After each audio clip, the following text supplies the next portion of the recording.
Hello, my beautiful souls. Welcome sa ating tarot reading sessions. Keep in mind, general reading po ito. Maring mag-resonate, maring hindi. Kunin nyo na lang po kung para sa inyo and leave the rest. Maring mag-shift na energies or pagkabaliktad ang sitwasyon. Kaya kayo na pong bahala kung saan kayo nakalugar sa reading natin. Okay? So, yan. Nag-flip and nahulog. Death card and the Eight of Swords. Scorpio energy. Natin, rebirth, new beginning. Ayan, we also have here a Six of Swords. So, may tinalikuran na, pero parang, for some of you, may stuck energy tayo dito. And, Nine of Swords. And this Eight of Pentacles, the Eight of Cups, Four of Wands, and this Queen of Swords. So, yung bottom card natin, Ace of Cups. Okay, so itong taong ito, maaaring itong taong ito na iniisip mo or a past person na nakilala mo na before. Alam mo yun, kahit anong gawin niya, gusto niya nang kalimutan ka, alisin ka sa isip niya, pero hindi niya to magawa. Every night, iniisip ka pa rin nitong taong to. Maaaring matagal na kayong hindi nag-uusap, pero ginagambala mo pa rin daw yung isip niya. Lalo na every night, hindi ka pa rin niya nakakalimutan. No? Maring greatest love to for some of you na kahit anong gawin mong paglimot sa taong to, hindi mo makakalimutan, hindi mo wala-wala sa isip or hindi ka mawala sa isip itong taong ito. So, tingnan natin mga pinanghihinayangan sa buhay nitong taong to. Maaaring twin flame energy kasi meron tayong Four of Wands energy, 11-11 card. So we have here relationship harmony by Archangel Rockwell. We angels are opening the hearts of everyone involved. Arguments and conflicts are being resolved now. So, kung ano naman yung mga conflicts na meron kayo nitong taong to, ayan, tinutulungan na kayo ng mga archangels na ma-resolbahan ito mga problema, ito mga conflicts natin or ninyo, ayan. So, tingnan natin sa mga signs and symbol cards. Oops.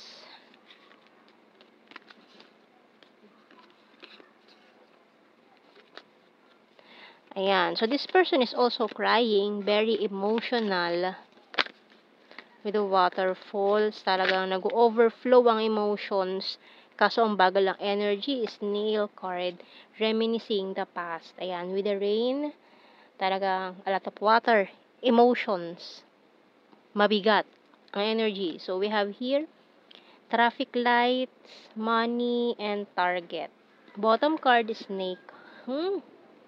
Ayun na naman ang mga snake cards. Siguro dahil nagkaroon mga third party situation, mga other options na mga inexplore nila pero hindi mga nag-work out. Ngayon, target ka na naman niya, waiting for the right time, divine timing, pero ang bagal lang energy. Maaaring nag-iipon, ayan, sa money or nagkaroon ng money problem. Tingnan natin. Wasted energy kasi ang meron dito sa taong to ngayon eh. So, we have, ano yung tawag dito? Self-pity, nagmumukmok, ganyan. So, please accept my cup of love. I watch you from afar. Can we talk? You're my happy pill. Ayan o, ito siya eh, oh. Can't sleep thinking of you all night long. Business is business, pero ikaw, focus ka lang sa goals mo. Ayan, you're my wish come true and it's a disaster. So, yung bottom card, you're so hot. Ayan, iniiyakan ka nitong taon to ng palihim. So, tingnan natin, more messages here. We have here, you and I, you were too young. I knew exactly what I was doing. I wish I could take back my words. We both know I'm not the one for you. Just being near you is intoxicating. I'm grateful for the spiritual lesson. I hide behind material things and I couldn't let you get close to me. Bottom card, I'm so attracted to you. So, attracted pa rin siya sa'yo, no? Kaso, yun nga lang, parang mataas din ang pride nitong taong to, ego problem, and hindi niya kayang tanggapin sa sarili niya nagkamali siya. Yan, kaya secretly, iniiyakan ka niya, no? Nagsisisi itong mga pinaggagawa niya dito, and third party involved as well. Ayan. Kaya, tingnan natin. Initial. Ito tayong initial. Letter V.